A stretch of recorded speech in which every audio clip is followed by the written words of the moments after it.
వందే పార్వతీ పరమేశ్వరౌ గురవే సర్వలోకానాం భిషజే భవరోగిణాం నిధయే సర్వవిద్యానాం దక్షిణామూర్తయే నమః.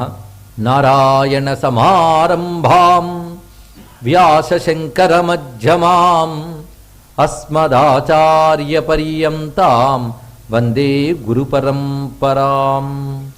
నారాయణం నమస్కృత్య నరం చైవ నరోత్తమం దేవీం సరస్వతీం వ్యాసం తతో జయముదీరయేత్.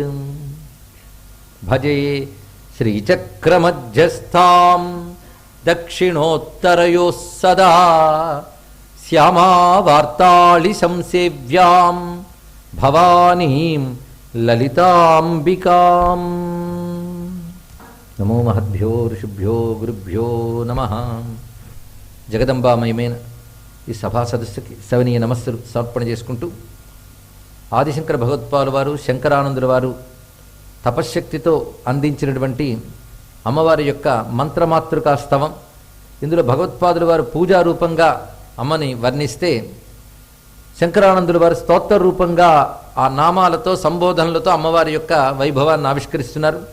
ఉభయుల యొక్క శ్లోకములు కూడా మనకి పంచదశి గర్భితములు, అంటే పంచదశి మంత్రాక్షరములతో కూర్చున్నటువంటివి.